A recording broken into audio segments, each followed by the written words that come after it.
I love spoilers. Like if somebody spoils something for me, I'm okay with that because then I can watch, especially, you have a limited attempt to watch TV shows or movies or whatever. And so if somebody spoils something for me, I'm not necessarily upset by that because I'm always looking at either a show or a movie or reading a book critically and seeing how they're doing what they're doing and why they're doing what they're doing. Yeah. And so if you spoil something for me and I know that it's coming, I'm not necessarily really worried about the twist. I'm looking at how they set that twist up to make it relevant at the end. Yeah, when they did that well, that's the best. Tough troopers fall through an endless sky. Military sound and science fiction contest. Welcome to the show. So we were throwing around a bunch of different ideas this time, and we were thinking about doing a mishmash show, but it's going to be a mishmash show in the respect of we're going to start talking about not why we fight, but why we write. When there are plenty of times to write, if you've been doing this for any amount of time, you're going to realize that there are times of feast and times of famine. Markets change. You get a contract. You don't have a contract. Why do you keep writing, even when this is probably one of the hardest things mentally you can do to make money? And then as part of that, we'll talk about what our current projects are, which I think is going to really tie into that. Why do you keep writing? And we're fortunate not to blow too much smoke up Rick's third point of contact, but we're fortunate to have someone who has is on like book number what 75 now, I think. Um 78. 78. Yeah, which what we could probably have a whole other show about the state of the industry right now, but there are folks working now who have written. There have always been people who have written a lot of books, like Nora Roberts, who's a famous romance writer and also has written some fantasy. Always wrote more than what the industry wanted to publish. I'm digressing here quite a bit, but the industry only ever wanted to publish, 2 to 3 books a year. Um, but there are people that are writing a lot, and it's kind of a misnomer that if you write a whole bunch of books, they can't be good books. Like, yes, they can be good books. Nobody says that a carpenter that produces, a lot of beautiful cabinetry is a bad carpenter, or selling out somehow. It's no, you learn to do a skill and you practice the skill. I And like what Metallica said. yeah, Yes, we do sell out. We sell out every single venue we play in. and I mean, me personally, like I'm about to turn 50, which, that's crazy to me. Oh, boo-hoo. I know, but when you think about how much time you have, like this is another kind of digression too, but maybe we can talk about it later. But you think about like in this industry, like the idea that anybody will remember your name is kind of, ridiculous. That's not, you're lucky if people remember your name for, a year. But you look at somebody like Stephen King and his output, or like Charles Dickens and his output, or Nora Roberts, ultimately the thing that I believe will get a certain writer to have some sort of, lifespan beyond their life of their books is how much they produce. That's always what it comes down to, is how much do you produce? And if you don't have time, or you can't produce, or you don't produce, um, that I don't know. I think that's the thing that could have a bigger impact. So I don't know, Rick. I feel a lot of times like people just, for whatever reason, like the vagaries of the industry right now, like you in particular, just have not um, gotten that recognition yet. Or I mean, to a certain, like obviously we're talking to folks that do know and recognize that, but Remember Lester Dent? what did he write? Doc Savage Yes. wrote How many whole docs have it? buttloads of Doc Savage books. I don't even know how many. Yeah. Let me look it up how many because it was a lot. Yeah. How many Doc Savage? It's interesting that you say you'll be remembered for the, how many books you write or 213. whatever. 213 Doc Savage books. Yeah. But it's also a well-known fact that you'll be remembered for the books that you didn't write if you don't finish Right. what you're trying to Oh write. yeah, And yeah. That's a given. that's I mean, that's a good place to be, that they're remembering you for not writing your books. But it's not a place that I want to be. George R. R. Uh Patrick Rothfuss Martin. 100%. Yeah, I mean, I exactly. actually wonder if, we're in the time of AI feeding databases. Like, the more books you write, the more likely you are to live forever in some database somewhere. But Yeah, I Well, can wear and a hat. two, a lot of writers were forced to write under pen names. And so, Mhm. like you said, where they wrote many, many books, a lot of people might not know that their favorite author wrote books from back in the Right. day just because the nature of publishing that it was and all of that. And I think, we're in a really good time right now where, Rick, you can write, 70 books and you're not forced to only put out one a year or two a year or whatever it is. And people can read them. And I think that people misunderstand the only publishing a book a year model as, like you said, it has to be a good book, or if you write more, then they're not good books, because you know writing 2,000 words a day is not hard, especially if this is your whole job, 2,000 words a right? day. Yeah. Yeah, Well, and 2,000 words a people day who is publish a book a year, that doesn't necessarily mean they only write a book a year. That's just no all that the publishing company will release of theirs. no Yeah. that's what I'm saying, is that when they were forced to write under pen names if they were writing more. Yeah. But I listened to, this was a while ago, but it was a podcast and they were talking about, man, I can't remember. What's that guy? Um, Mark Dawson. Oh yeah. They were talking about him and some stuff going on with him, and I don't remember exactly what, but they were specifically talked about how many books he had published. And they were like, well, he's written so many books, like 12 books a year or whatever. That's crazy. And um maybe it was like 7 or 8 books a year or something, and they're like, there's no way that those books can be good, there's no way that that even makes sense, he's got to have ghostwriters or whatever. But Yeah. you're right, 2,000 words a day in a year, that's 730,000 words. Now, uh, I am the probably the worst person to use this as an example, because a lot of my words I write over. And so it's not that I'm keeping all those 700,000 words. But a novel's only, let's just say, 80 to 100,000 words, right? So that's easy 7 books. And 2,000 words a day is not, like I said, it's not difficult if this is your job. Even if it's not your job, it's not difficult. It takes work, and you've got to get good at it, and you got to work yourself up to that. But writing 3,000 words a day, 4,000 words a day. I mean, I had a day a couple of months ago where I wrote 10,000 words in one day. Now that's very atypical for me. But it's possible. Um, but anyway, I digress a little bit. But I You, digress. I I just, digress. that's okay. This show's Uh, all about the digressions. the quantity is not necessarily representative of the quantity in this case, even though there certainly are authors out there that do fall into the category of, maybe you should have taken a little bit more time writing that book. Yeah. Uh, um, we talk about why we write and uh, how we keep motivated. And I definitely I haven't published as many books as Rick has. I think I'm on 13 or 14 published now. Uh, but still, in the grand scheme of things, a lot of people would say that's a lot. It's funny that I talk to people that find out that I'm an author, and just in passing or whatever, and they say, "Oh, how many books have you published?" And I go, 13 or 14, and they're blown away, completely blown away. They're like, "That's crazy. That's so many books." You must be a And then millionaire. I say, yeah, and then I want to say, well, my buddy Rick has written 70, Yeah. and it's because you look at, some authors like George R. R. Martin, who has 5 known books. Like, he's written very other books, but they look at Martin and they're like, the number comes to them 5, and it's been 30 years or whatever. And so they kind of associate that with, there's no possible way that you could have written 13 in 10 years or whatever it is.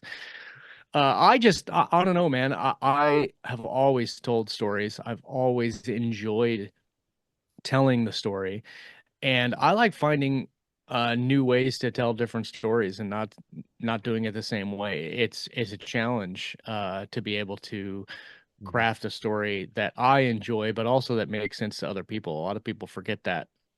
You can tell a story all you want in your own head, but if you're not presenting it correctly on the page, somebody might not understand it. They Right. they might not get it, and that's for me, that's the challenge more often than just telling the story, is making sure that the story that I'm telling is the one that the reader's going to get.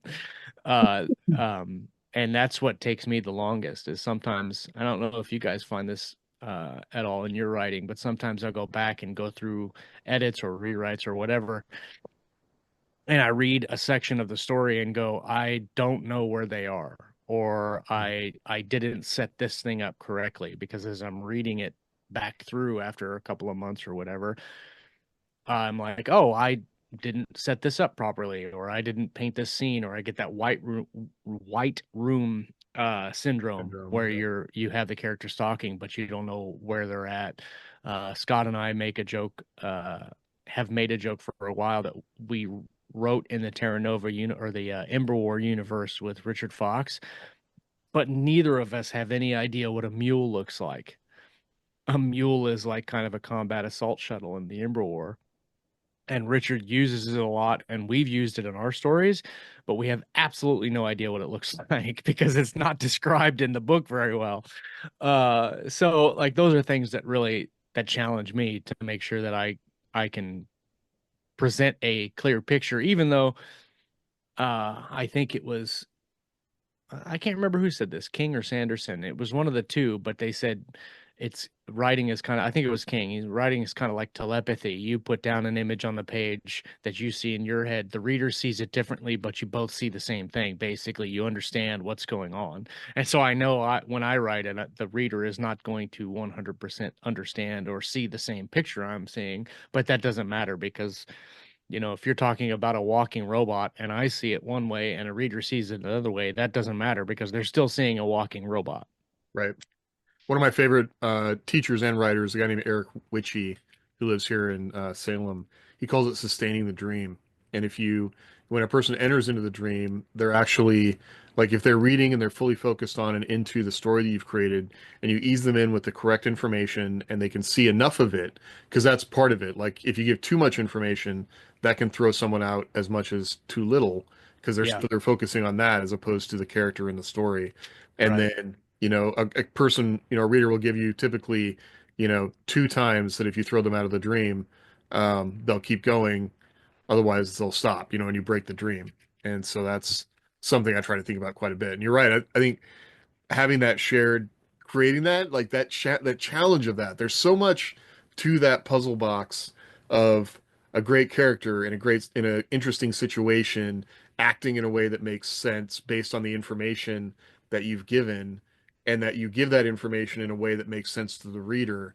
That stuff is all fascinating. That's like the hardest problem to figure out, so much of the time. Like, you can think of a character that's interesting, but if you don't put them in a situation that makes sense to an audience that wants to read about that situation, like, I'm not interested in romance really, but for a romance writer that can do that, that can set up all those things that hit the right notes for the people that want that experience, and they do it in a way that satisfies people, like, that's pretty awesome, and that's not many people have that skill, so No, yeah, like I yeah. could I could craft a good mystery, but I could not craft a romance to save my life. Like in a way that a good romance author could That's what do your it. wife tells me all the time. I know, it's crazy. Like, I can see the different pieces of the puzzle when I'm working on a mystery or an action scene or something like that, but when I think of a romance, all the layers to make it really good, like the attraction, and then the all of that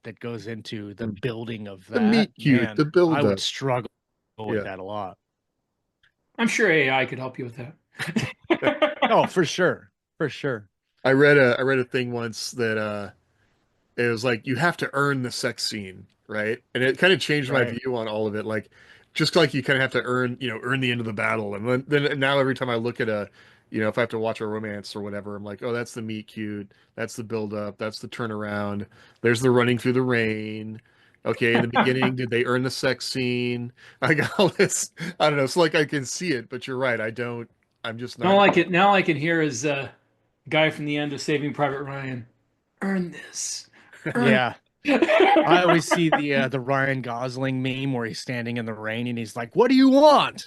What do you want?" And I'm like, "I don't know. I have no idea." Well, every time they do a different version of the running through the rain scene, it's always kind of funny to me. Like they're running across the bridge, they're running across town. Like you gotta have the main character like earn the right to be with the whatever love interest, right? So if they don't do some physical What's crazy thing, about that is I've never ran through the rain with right? any one of my romantic interests Well, it's ever. setting up If so many terrible expectations. Like, yeah, in a good exactly. relationship, Of the you should kind of weather. have to.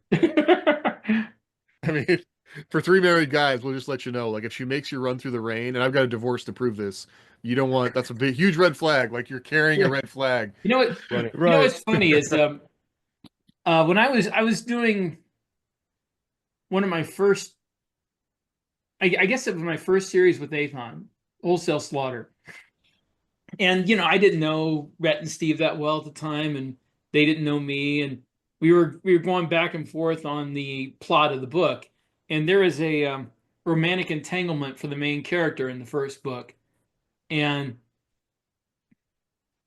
they wanted to make it, well, not they, but Rhett wanted to make it like a more will they won't they thing, and keep the audience like stringing them along for a couple of books.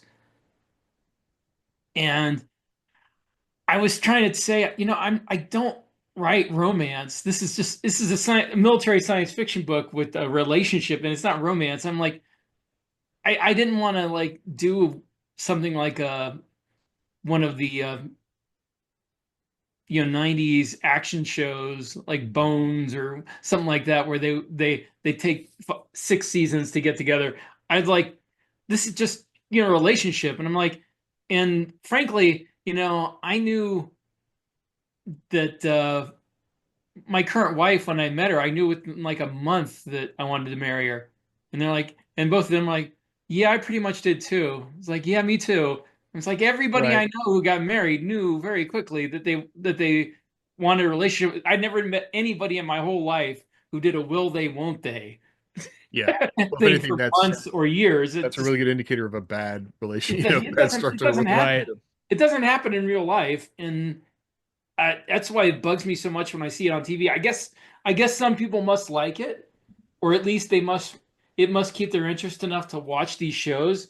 But frankly, it just makes me mad and makes me not want to watch the show.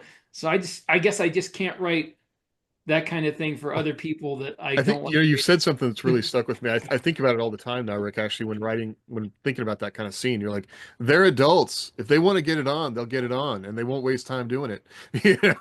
It's like, It's kind of like the Ross Rachel thing, right? Where they Yeah, spent I don't know how many seasons going back and forth and being together and not being together, and like that was cool. It was a interesting part of the show, like for the comedy version of it. But if that would have been the whole point of the show, right? Like that was a small section, and it's one of the most remembered deals. But uh, if that was the whole point of the show, like that would have been really old, like really but quick. you know what I'm waiting to Um, see? What I'm waiting to see some show do, or a book for that matter, is something that's realistic.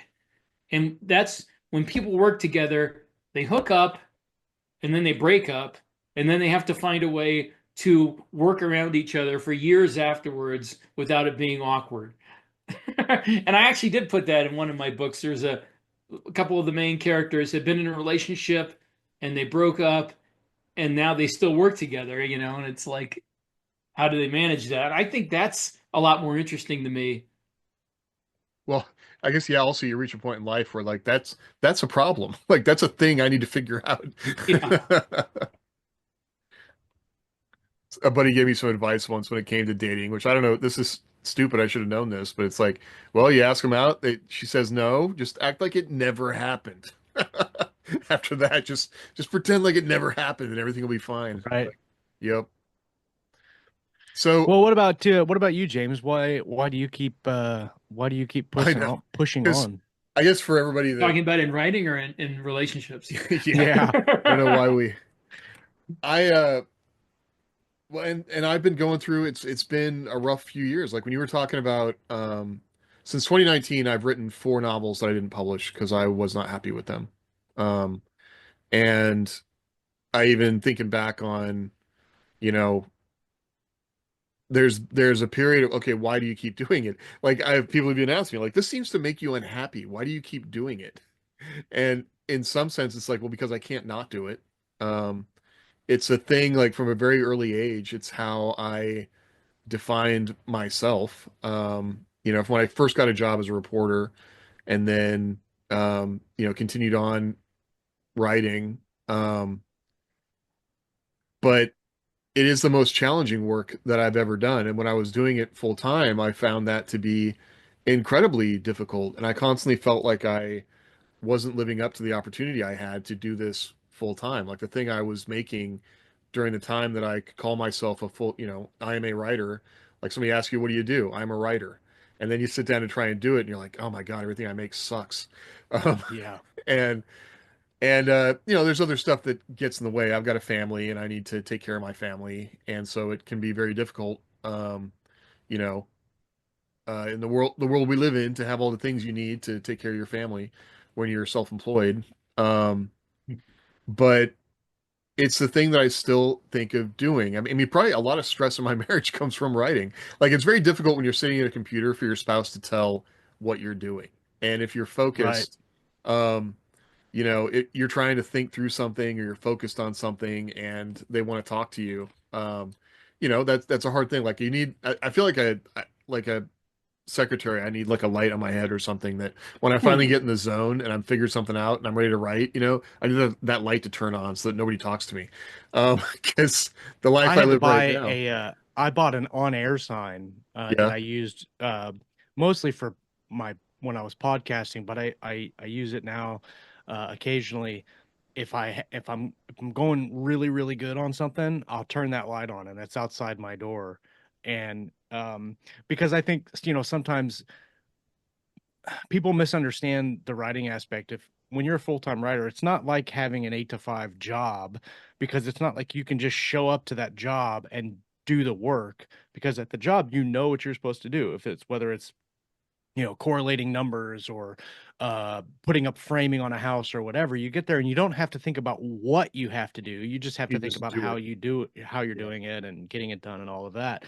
And when you're a writer, sometimes you have to think of what you have to do, but how you're going to do it, when you're going to do it, like all of those things. And sometimes they don't come at the same time every day.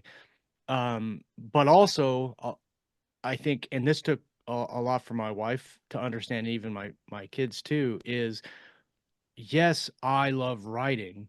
And yes, there are times that I have fun doing it, but I'm not like playing a video game, Right. right? Like I'm not sitting at the computer just screwing off, having fun where they can just come in and be like, oh, you're just playing with your words, Yeah. right? You're not making a widget and you can talk while you're making Yeah, a widget. right. A lot of times, I mean, there are times where I can do it without concentrating, but there are a lot of times that I really need to concentrate on what I'm doing, and it is work, even though I like doing the work. And that was really hard when I first went full time. That was really hard for my family to understand, is that yes, I'm home, but I'm not screwing off. I need time and space to do the things that I need to do. And eventually that became a thing. But for a lot of people, for the majority of people, I think, who do this as a part-time kind of, I don't want to call it hobby because I feel like that diminishes what we're doing. But you have a full-time job, let's say, and you work 40 hours at that job, and then now you're saying, I need an hour or two every day to go and do this other thing, that your family may look at it and go, well, you're just having fun, but you should be doing these other things or whatever. And sometimes that's a kind of a big hurdle to get over. Yeah. Yeah. And it's hard. Like if they look at it and they think that you're unhappy or why are you frowning so much or why are you know, but it's to me it is the most interesting work. I've done a lot of different kinds of work, and this is the work that I do find most interesting. It's not repetitive. Like, Gene Wolfe said, I think you don't necessarily learn how to write books, you learn how to write the next book. And I think, that's sort of true. Like, you know how to write a book. Like I tend to be pretty systematic about things. Like I know, because one of the things people say is like, well, oh my God, how do you write a book? I'm like, well, I can tell you exactly how to do it. You come up with an idea, you write out the characters, you have, a theme in mind, you set up how many chapters for how much the word count you want to hit, and then this is the word count you have to hit every day in order to make it there.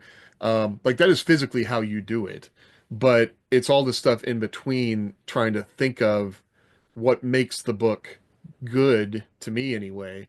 That's the hard part, and that's the part that's, if you can pull that off, is the most satisfying. Well, and I don't know if you guys agree with this, but like writing is the only job that it's the same every day. You're sitting down and you're typing words, but it's also different every day, and you have to make it different every time, right? So like if you're a construction worker, you can build the house and it's the same every time. And even if the plans are different, it's still the same. You're putting it together, or a doctor doing a surgery, or whatever you're doing, right? It's the same every time, and you want it to be the same every time. When you're writing, you have to change it up. You've got to make it different enough so that it's unique enough from your other stuff, but also from everything else that's out there. And so you're trying to figure out how to tell the story, but also how to do it differently the next time. And so every time you're Same, sitting but down, different. yes, you're doing the same thing in writing words, but you're also trying to make it different enough that it's interesting to somebody to read it. Yeah. And that's one of the things in writing Weaponized, and also wanting to go to thrillers next year too, is I feel like I'm writing the same thing over and over again. And so one of I challenge myself, sometimes justly, sometimes unjustly, is I fight with myself and say, is this different enough to write? But also, I want it interesting for me to write too. And if I'm just writing the same thing over and over and over again, it's not interesting to me. And if it's not interesting to me, it's not going to be interesting to the reader. Hmm. Rick, I think we glossed over glossed over you, but we You wanted guys to are touch on. have stuff you wanted to talk about. Yeah, no, I like these kind of rambly shows, man. I like rambling. Well, I But think why do you keep pushing on I feel with your like you were writing, man? born a After rambling. 70 I feel like you were 70 born a books. rambling man, Josh. I'm a rambling man. Uh, that's two different questions, really. One is why I keep writing, and the other is why I wrote over 70 books. And Yeah. there's two different answers. I mean, I write because I love to write. I Yeah. always have. And if I didn't make any money at it, I'd still write. But I've written over 70 books because of, it's how I pay the bills. So You got to eat. yeah, gotta pay the mortgage. And well, when you say you love to write, tell me what you love. What is it that you love most about it? um, well, I've always loved reading stories, Hmm. you know, and I got to a point somewhere in my teens where there weren't enough stories that I liked to read that were being written. So I decided I wanted to write them myself. Hmm. That's basically why I love to write, is I'm writing the stuff that I would want to read. So, I mean, that gets a little bit lost in writing, almost 80 books now. But I mean, I don't believe I've written one that if I came across it, I wouldn't want to read it. And in fact, I kind of like going back and rereading my own stuff. Um, it's it's because like there's certain times when I have the mental bandwidth to start something new and take a risk on a new book or a new writer. But there's a lot of times when I don't really have that kind of um, capacity, like I'm in the middle of something else, but I'm just taking a break, and I just want to read for a little bit. So usually in those times, I pick up something that I'm familiar with, like the Heinlein Juveniles or um, The Island in the Sea of Time trilogy by Sterling, or something I've read a lot of times and know I'm gonna like, but I don't get tired of reading. Mhm. Another one is if you know Clifford Samack, he wrote a few books that I'm really comfortable with, and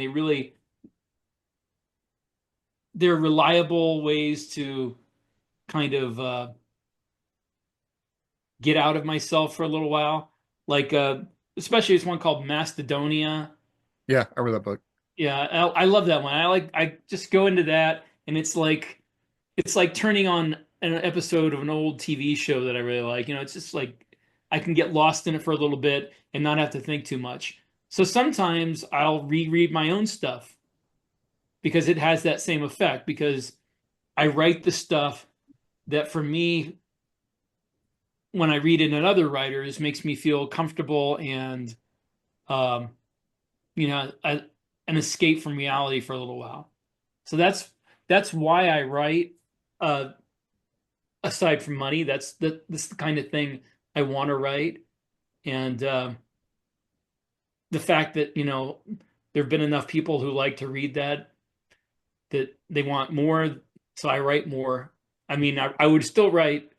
I think if I did not get paid for this, if I did this strictly as a side project where I knew people would read it, but I wasn't going to be able to make enough money to make a living, I would probably write 1 or 2 books a year. Hmm. That's I mean, when I was writing 1 or 2 books a year, I really enjoyed it, and the process seemed um I don't want to say relaxing, but it seemed like kind of an escape. It's like the same thing as when I go hiking in the woods, or, go do wildlife photography. It's stepping away from the world that I'm in. And that's what writing used to be before I did it for a living. And if for some reason I couldn't make a living at it, or if I won the lottery and didn't have to write a bunch of books, I would probably write 1 or 2 a year. And one of Well, them would and be and some the of the books fantasy that trilogy I like keep wanting to write. I mean, you have written 70 books, but it's not like you just hit it like whatever 5 years ago or whatever you got with Athon and then wrote 70 books, right? Like you wrote a Almost, lot of books. almost. Well, but Let's put it this way. In 2011, when I first published on KDP, I had 2 books written. And then in 2016, the end of 2016, when I made the transition to full-time writer, I had 7 books written. Mhm. So in 7 or 8 years, I have written 70 books. So it's almost, yes, like I started writing. I mean, it wasn't Athon, but it was like Right. the minute I got to the point where I'm like, I can make a full-time living off of writing, I Mhm. started writing a lot of books, like eight, 8 or 9 a year. Which I mean, still that like that no, it's a big number, but it's not unreasonable. Obviously, you've done it. Um, It is but unreasonable for some. I've met a lot of people over the years I've been doing this who burn out very quickly trying to do that. oh, yeah, you're definitely an outlier in that. I couldn't do that. I can't write that fast. I know Um, I didn't think it was a big deal until I kept running into people who were like, "Oh yeah, I did that for a year or 2 years, and then I just couldn't do it anymore." right. Well, I So think that's a big, I feel like that's a commonality with folks I've met that have written a lot, that they are really writing what they love to, what they want to read, what they want to write. Like it's a thing that this story wouldn't exist unless I'm the one that wrote it. Um, and it keeps them interested that way. I think that's kind of a commonality I've run across. Um, People that stopped like ultimately weren't that interested in what they were writing. But You I know mean, what? when you think about how many words you're writing, about 4,000 words a day, I think is your usual goal, agree. right? 3,000. Yeah. So even that, like, I mean, I guess I've had the fun of watching you when you're on a deadline and like you're practically carrying your laptop around like in a, attached to your chest. And but I would say that you definitely just get the work done, and in that case, in that sense, are very like the person, just doing work. So I think I don't know. And like the person just doing work, I tend to procrastinate as long as I can. The only difference is that I do have a hard and set um, number of words I have to get done in a day till the book's done. Yeah. So like I should be getting up first thing and writing, but mostly I get up and I do some administrative stuff and I cruise the internet and I play with the dog and then it's like, oh, it's lunchtime and I eat lunch and now I have to go get writing because in 3 hours I have to go to the gym, so I have to get 1,000 words done before I get there, and then I get home and it's like, and now I have 2,000 more words to write before I go to bed. So I have to get 1,000 words done between dinner and say 9 o'clock, and then another 1,000 words done before I go to sleep, which means whenever I get done with that 1,000 words, I go to sleep. So the sooner I get done, you know, the sooner I go. If it takes a while, then I'm up at like 1 in the morning, like, and I mean, it gets to that point where I'm typing and I'm like, I keep making mistakes, and I was, oh shoot, I'm too tired. I try to go with an average of a week instead of a daily word count. Like I try to get 10,000 a week. And so if I get those 10,000 on Wednesday, then I I probably shouldn't, but then I screw off on Thursday and Friday and don't get the words I need to get those days. But um if Well, I if can I could get get 21,000 words done earlier in the week, I would take the time off. But for sure, yeah. Yeah. because I don't know who said it or if there's a theorem or something attached to it, but your work expands to take up the time that you have allotted to it. Yeah. So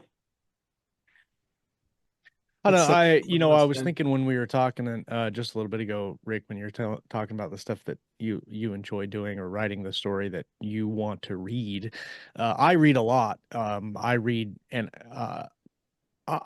pretty consistently about an hour, at least an hour a day. Um, Sometimes more than that. And I read on my Kindle as I'm going to bed, and then I also listen to audiobooks like constantly, almost through the whole day. And one of the things that really keeps me driving forward, especially in terms of craft, is seeing interesting things that authors do in their books, and then I'm able to do that in my own. And one of the realizations I had recently was that um, understanding a story is different than understanding how the story works. And so, like, for me, I love spoilers. Like if somebody spoils something for me, I'm okay with that because then I can watch, especially, you have a limited time to watch TV shows or movies or whatever. And so if somebody spoils something for me, I'm not necessarily upset by that because I'm always looking at either a show or a movie or reading a book critically and seeing how they're doing what they're doing and why they're doing what they're doing. Yeah. And so if you spoil something for me and I know that it's coming, I'm not necessarily really worried about the twist. I'm looking at how they set that twist up to make it relevant at the end. And but sometimes reading critically like that kind of really does negatively affect my reading too. And I mentioned this in our writer meeting the other day. I'm reading a story now where I'm not on board with the protagonist because I don't necessarily identify with what he has done in his past. And they're setting it seems to me that they're trying to set this character up as like the hero of the story, but they've really kind of made him a really kind of disgusting human being. Hmm. And so for me, like wanting to identify the main character as the hero is really difficult. And so it's kind of limiting my enjoyment of the book, but I'm still kind of reading through it to see, does he give this character a redemption, or Well, is there's there like a something else? extra level of sort of enjoyment there because now that you're not, now that you've been thrown out of the dream, like now let's Mhm. pick it apart and see what the author, like Yeah. if I was going to do this, how would I do it differently. differently. Right. You know, that's funny. It's got to say that the difference between you and me, Josh, is what inspires me when I read other books is not wanting to do what that author did. I mean, sometimes that happens, but a lot of the times it's being pissed off that the author did it what I consider to be the wrong way. Right. Like I'll be reading a Well, it book. works both ways, right? You Yeah, see the good way and you want to do that. You see the bad way and you want to do it better. I'll be reading a book that I really enjoy the setup and the characters and everything, and then I'll get to the end and I'm like, what the hell did he just do? Right. I remember, and this is one of the reasons I really wanted to write that fantasy, is because there's just so few fantasies out there that work the way that I would do it if I was writing them. And I was reading Right. this fantasy novels, really intricate world building, and I was like really fascinated with it. I won't mention the author's name. I mean, he's a good author otherwise, but um, and then at the very end of the book, he totally um, has the main character fail in everything. Everybody that he loved and cared about is killed, and he's disgraced and thrown out of his society. Now you have to understand, if this had been like, oh, this is book one of this new series, I would understand. But it was sold as a standalone novel. It wound Oh, up wow. being a prequel to a series he was going to publish. Mm. But no, there was nothing to indicate that in the Right. marketing for the book or on the cover. So I'm reading this expecting a standalone novel that closes, you know, and then I get to the end, I'm like, what the hell Right. what did I just read? And like Right. and because of how he did that, there was never any danger I was going to read any more books in the series. Like Yeah. so I'm like, if you put book one of the whatever fantasy series, I'll understand at the end. Oh, he's setting this up so the guy has a redemption arc, but there was nothing to indicate it was a series. So Was that the I author's fault or the marketer's fault? it was tradition trad published, so I don't Yeah. know. It might have been the publisher's fault, but you know, as the author, maybe I would have like pushed back a little more Yeah. because I don't know. But that kind of thing, that with fantasy especially, I really want to write that fantasy because there's just so few fantasies I've read through the years where they have a satisfying ending and they build up characters I really care about and then give it a satisfying ending. Mm. I think fantasy may be the biggest offender for me in bad endings. Just too many bad endings. What's interesting about fantasy to me is that, and I'm kind of in the same place you are, Rick, where I want to write a fantasy series. I just don't have the bandwidth right now. But what's interesting about fantasy over, like, say, mill sci-fi or even regular sci-fi or even like regular thriller is that I have yet to find a fantasy series that does all the things that I want a series to do. There's some series that do some things really, really well, like uh Joe Abercrombie series. He does characters extremely well. But his plotting and his story, it really falls short in terms of what I expect from a fantasy story. And in like Brandon Sanderson's stories, usually his plots are really, really good, but his characters are kind of meh a little bit, right? And so I would love to read a story that does both really, really well. And I don't know that I found a fantasy series that really hits that mark extremely well. The closest I've come, and it's kind of shallow, but the Dragonlance Mhm. series, the original Dragonlance Well, series. see, I've never read Dragonlance. Um, well, I loved the whole setup, the world building, the characters, everything was great, except he made like it's two people, he and she made two choices in the series. Well, three choices in the series that Three questions. bugged me so badly that it really hurt my enjoyment of the series. Um, and two of them involved romantic relationships, and maybe one of these would have been okay, but the fact they did two of them in the same series bugged the heck out of me. Is the whole unrequited love and uh, being separated based on stupid misunderstandings. And it's just like both of those in Wheel the of Time is series. so full of that. It makes me Oh yeah, crazy. Like the characters cannot communicate, I and know. Right. he uses that to drive conflict. Stormlight does that a lot in like the light-eyed, dark-eyed thing, Mhm. where there's like seemingly no reason for that distinction between the characters and why light-eyed are the higher class or considered higher class and the dark eyes are not. And then there was even a twist in one of the books where they suggested that in the past it was the dark eyes that were the more kind of prominent figures in society, and it was so it was reversed.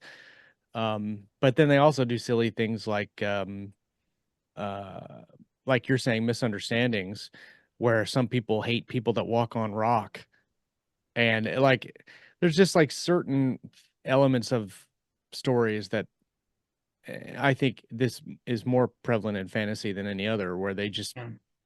kind of make up a silly reason for people not to get along or to hate another person, or make a Robert distinction Jordan in set the class or example, and something. now everybody can't stop doing it. Right. Yeah. 100%. Yeah. No, I feel like that's a romance. Like, and a romantasy is a big, and maybe this, people could blast me for this, but it does feel like a lot of times communication and like you can have conflict driven by action, which is what I like to read, and have a sense of wonder and discovery. And you can have conflict based on that. Like, let's go discover a thing nobody knows about and there's danger there.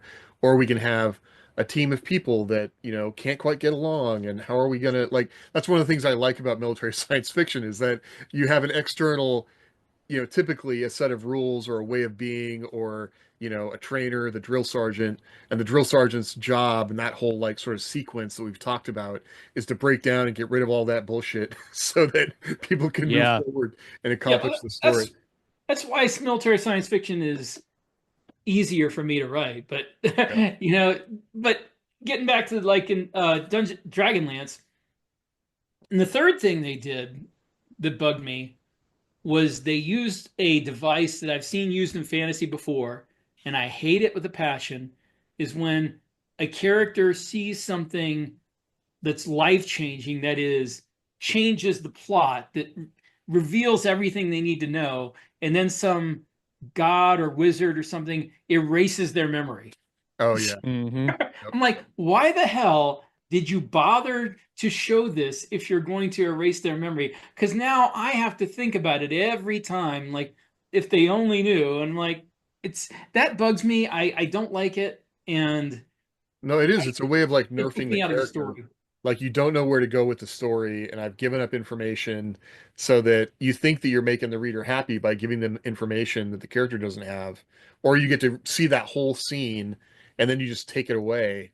And they think that makes people like that, but at least for me, I don't like it. I want to see the character continue to progress with the information they have. It's like there's a lot of things about isekai and lit RPG that to me, like, I don't know, we've heard people say like they're inventing new ways of storytelling. And like, no, you're explicitly leveling up a character in ways that Right. readers enjoy. You're just being very explicit about it. Like you're no longer level one, you're level two. And we're not gonna go back to level one. And if you do nerf a character and take him back to level one, that kind of just pisses people off, It's Well, and like I like right. I want to write a fantasy, but I want to take away the characterization and the subtlety and the Yeah. suspense and We're gonna bring down the hordes of the lit RPG fans on us. and any Yeah. doubt that your main character would ever not succeed in this. I'm going to take all that away. Yeah. Well, in a way, it's cozy. I've read too many books where the characters are intentionally handicapped by the author so that they have to get better to accomplish, instead of just being competent and having interesting problems to solve. Like they're dumb problems, right? Like I don't know, it's a stupid example, but crossing the street. Mhm. that's the problem that the author comes up with that they have to solve. But then they have to make them dumb enough so that crossing the street is a challenge. There's a And reason for then that, Josh. You know why it is, and it's harsh to say it, but it's because the author is not intelligent enough to come up with a complicated problem that he knows how to solve. Well, I think there's a right, certain level of cozy to lit RPG. Like yeah, they know what to expect. Like that sort of feeling that you were talking about, with reading, rereading books. I feel like there's a certain level of knowing what to expect. Like we know what to expect from the dungeon. We know what to expect from this because we've Yeah. seen it played out in games and anime and whatever. Um, Well, but you're right. that's the thing though. That's a book that I've read before. The first time I read it, I didn't know that. Uh, and like when Josh was saying about spoilers, I don't mind spoilers in shows or movies or books that I'm only semi interested in, and uh, only maybe only the spoiler would get me more interested in. But for instance, when I went and saw Avengers Endgame, I saw the very first show that you could go to. I got in line 2 hours beforehand. The very first show, even though it was a pain in the butt, and I could have gone, a few days later and gotten in easier, I didn't want to chance anything being spoiled for me. Mm. yeah, I had stayed away from every possible spoiler, didn't read anything about it because I enjoyed everything else in this universe so much that I trusted them to do something really cool and I wanted to be a surprise. And there are authors like that, fewer and fewer because too many of them let me down, but where I would not want to know what was going to happen with the book. I would just buy the book the first day it became available, read it like the first few days, and be surprised and be happy about that. There's fewer and fewer. Um, I don't know if that's because they've gotten worse or because now I read things more critically and that I'm a writer. But well, no, I mean, I agree with you that there are certain IPs or properties or series that I don't want, Yeah. that I'm interested in going in fresh and not having a spoiler for. But they're very few and far between, and so most of the time I really don't care about spoilers. I remember going to Endgame and watching it without any spoilers, and it was a really enjoyable experience. But it for blew my me, mind. What 5 years later came up on the screen. I'm like, holy the fact, yeah, when crap. they killed Thanos, spoiler alert, when they killed Thanos in like the first 20 minutes of the movie, I was like, what happened? What? And Like, then I had five, not expected that. five, and then they says years, and I'm like, Years. no, no, Yeah. Yeah, later. yeah, Like, yeah. holy. But I think it's all that falls to the kind of story that they're telling too. Like that is what's happening in the story, not how it's happening. And so those kind of things, especially in that type of movie and something that I'm really interested in, I try to shy away from. Um, I'm trying to stay away. I'm reading the fifth Stormlight book right now. And I'm I've been tempted to go look at spoilers. I haven't been, only because, and this kind of probably not the best thing to say. I was disappointed with the fourth book, but I've been so uh he has such a good history of not letting me down at the end of a book. And at the end of a series, I'm hoping and trusting that he does what he's done in the past with book five, because it is kind of a seminal book in the series. And so I'm trying to read it fresh. But there are a lot of books that I really I don't care about spoilers. I'm like, yeah, okay, that's cool. I'll read it and see how he does it. I'm reading Exodus by Peter F. Hamilton right now, which I know Josh has also started. And one of the things, like this book is interesting to me on a number of levels. Like it's my first Peter F. Hamilton, but also knowing that it's like he's writing in an existing IP that's a like prequel for a game that's going to come out. Hmm. And so I'm just thinking about all those things while I'm reading it, which makes it a little bit more interesting. Like you're right, I wouldn't care as much about spoilers, although people aren't really sharing spoilers about it. But like as far as I Right. know, it's going to be a standalone book. Like he was using somebody else's, like he was working with someone else to come up with ideas. Like as I'm reading different things in it, I don't feel like he's phoning it in. It feels like it's really he's trying to inject interesting ideas and just kind of having fun with the stuff that's happening in the story. Um, but that's trying to imagine what it would be like if you had that contract, and it kind of doesn't matter if the book makes money or not, like you still got paid. But Right. it does seem like this book's gonna, is gonna make money for him. I hope it's already at like 1,000 reviews. So, um, but that to try and draw it back to why we, why we do this. I love these kind of shows where we I just know. go off on tangents. I love it. I know. But that's sort of that is a thing that I very much enjoy, which goes into my own trying to do my own work. And, you know, just like what Rick was talking about, doing a thing that you is something you would like to read, and even realizing, because, I've written a lot of stuff in existing worlds, and you kind of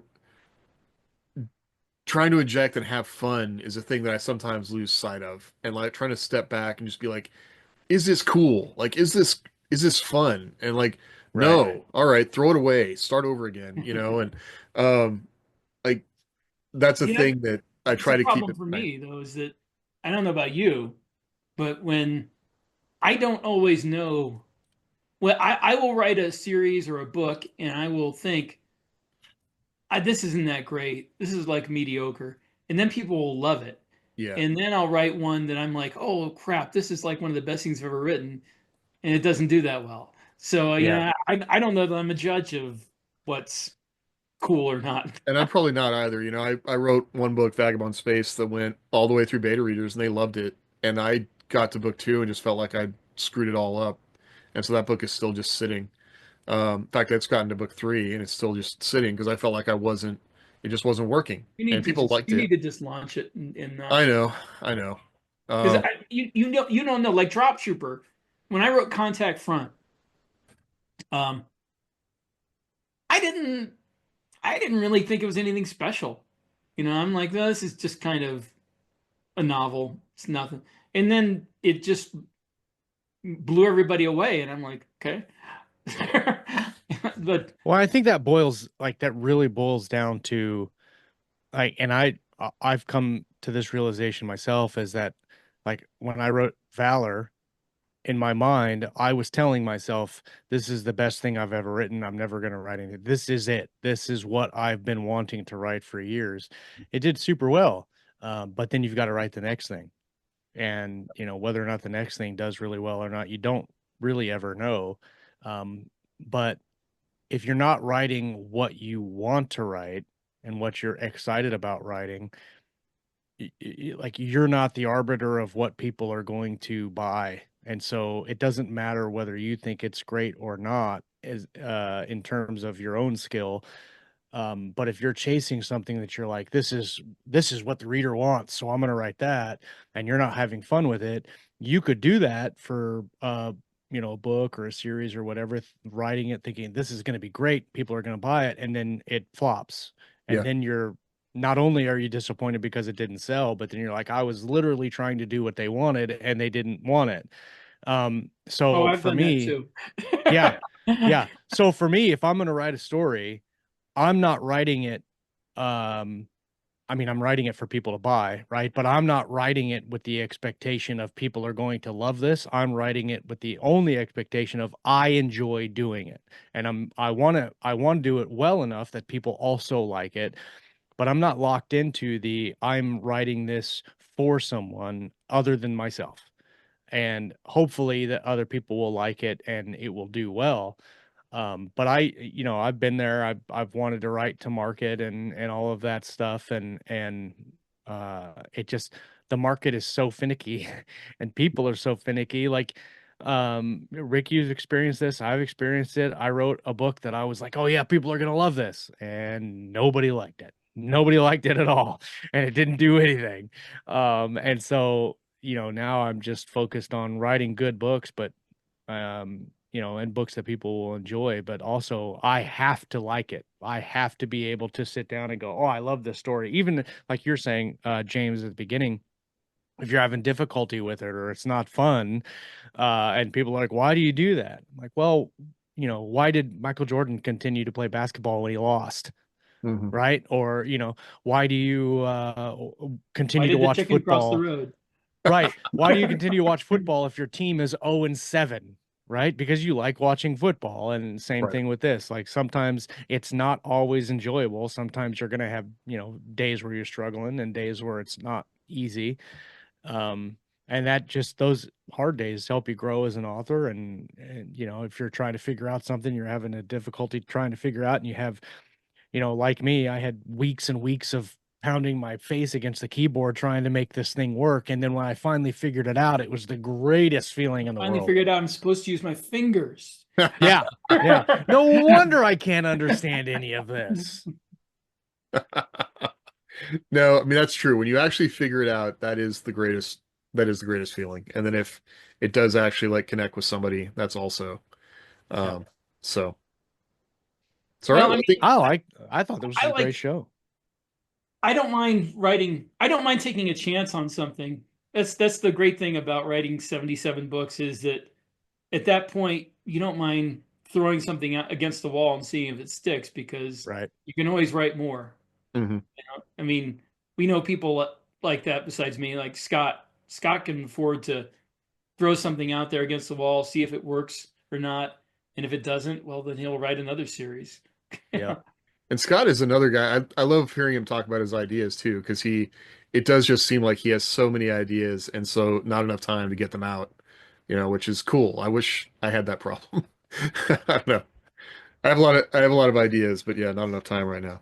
But I think one of my biggest, uh, uh, I think doing that, trying different things, doing different things, writing different stories is key to growing as an author. But also, I mean, Rick, you know this too. Like people can love some of your books and hate others. Like there's right. people that like Drop Trooper that don't like Wholesale Slaughter or Wholesale Slaughter. There's people that like Intergalactic. What's the Interstellar Bounty Hunter one that you Our wrote? bounty, I think, is what they call it now with Yeah. Aethon.